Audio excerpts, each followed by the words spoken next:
大家好，今天是2026年的6月28号。韩红老师这次算是彻底翻车了，因为走个面儿，人设崩塌。很多网友说自己是月捐人，每月捐100，现在停了，钱难挣。韩红基金会年入7.8亿的善款来源以及去向，这个话题引发大家关注。来，直接看视频。年收入7.8亿的韩红基金会，你知道善款来自哪儿吗？钱又去了哪儿？有很多人认为韩红慈善基金会法人应该是韩红，绝大多数款项也应该由她来支撑，但近期因走个面事件导致部分捐赠人停止月捐，同时也引发了公益纯粹性的质疑。今天这条视频呢，咱不护短也不跟黑，来深度解读一下韩红基金会。先说第一个疑问，7.8亿到底是谁的钱？按照通常的理解，比如说像陈光标啊、曹德旺做慈善，基本上都是自己的财富。那么下意识，韩红基金会铁定也是韩红自己掏的大头，靠比如说唱歌啊、上综艺啊赚的这些钱来维持基金会的注资。可翻开2025年的审计报告，真相让不少人傻了眼儿。全年总收入7.83亿，其中超过99%以上来自社会公众捐款。那韩红本人捐了多少呢？报告里面有单独列出来，网传他这些年个人投入几千万，比如出车垫物资，确实没少出力。可问题是，为什么在官方账本上找不到一个明确的韩红个人捐赠占比？这也是网上很多网友疑问的点，可能与他做人比较低调有关，当然这也是一种猜测。总之啊，还是跟公众的想象存在一些落差。其实啊，韩红基金会是有一大帮的铁杆粉丝，他们叫月捐人。不少网友可能还不太清楚，韩红爱心慈善基金会月捐人就是指承诺每个月自动捐款支持公益的爱心人士。加入这个计划后啊，每个月可以通过自动扣款，金额在19到500元之间。你可以自己设定，就像手机包月一样，定期定额的扣费。公开资料显示，截至2023年12月，韩红基金会月捐人数超过了16万人，捐赠群体以80后、90后普通公众为主。最近3年增长了多少？官方没有最新的公布。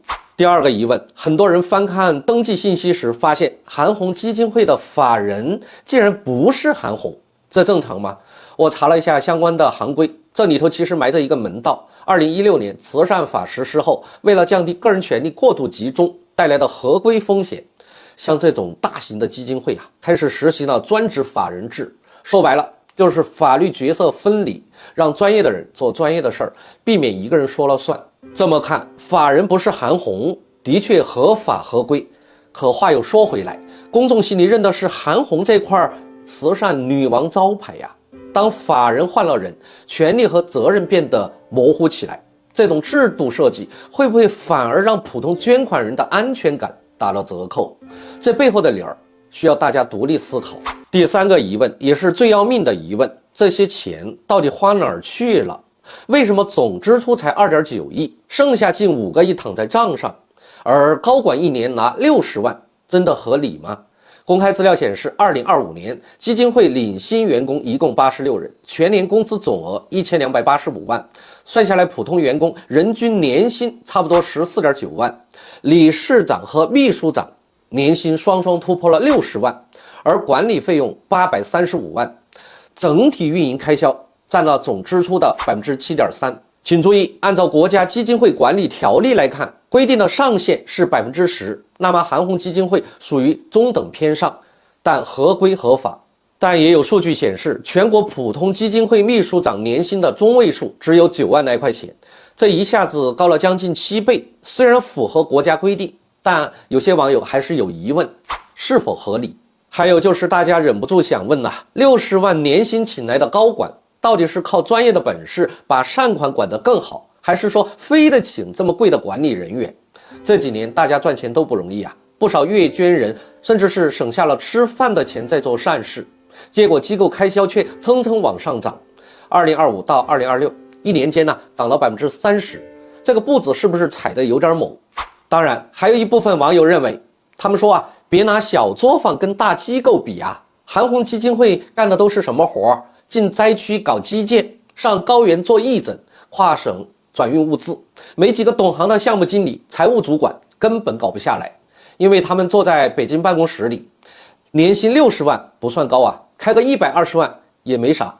至于那账上没花出去的4.9亿，基金会也解释过，不是捂在手里舍不得给，而是灾后重建、偏远医疗帮扶这些项目周期长，得立项、验收、分批拨付，不可能一口气把它花完。在这一点上啊，有不少捐款人认为，我们捐的钱为的就是救急救难，图一个快字儿。现在钱在账上趴着，项目慢慢走着，解释权全在机构手里，大家伙心里难免犯嘀咕。说到底，韩红基金会这些年实打实的成绩摆在那儿。例如2023年7月底啊，京津冀那场特大的洪水，后期的工程修复，西藏受灾的民房重建，百人援疆一等等，累计公益投放超20亿，这些苦劳和功劳谁也抹不掉。在我看来，眼下这场信任危机恰恰告诉我们一件事儿：公众对慈善的要求早就不是简单的没贪就行，透明是慈善唯一的防腐剂。可真正的透明不应该只是冰冷的数字表格，更的是把咱们心里的问号一个一个拉直了。那16万月捐人或许才会心甘情愿捐下去，因为善意啊不是一次性消耗品，它需要的是阳光下看得见的心安。你觉得呢？韩红老师那些年实实在在做过的公益，大家有目共睹。至于他在电影抓特务宣发时说过的话，我就不再多说什么了，留给广大网友自己评判。我想说的是什么呢？ 7.8亿的善款来源和去向是否公开透明，是不是每一分都落实到了需要救助的人身上，我们没办法核实。在韩红老师身上再次验证了一句老话，叫言多必失。你看马化腾、李彦宏很少在公众场合说那些话，反而老爱在公众面前炫的，比如雷军、马云，哪个不是被网络嘲讽过？所以看他们现在都销声匿迹了，说得多错得多。如果索性你什么都别说，就闷声发大财，大家也不会对你有过多的关注。话又说回来，都是做慈善的，同行是冤家，普通人没事不会去扒他的黑料，如果他没有黑料，谁又能扒得了呢？如今经济恶化，大家降薪的降薪，裁员的裁员，慷他人之慨，解旁人之囊，来为自己谋私。韩红老师说的那些话就是会招恨，只能说墙倒众人推吧。好吧，今天就先说到这里，最后来看个彩蛋，图个乐呵。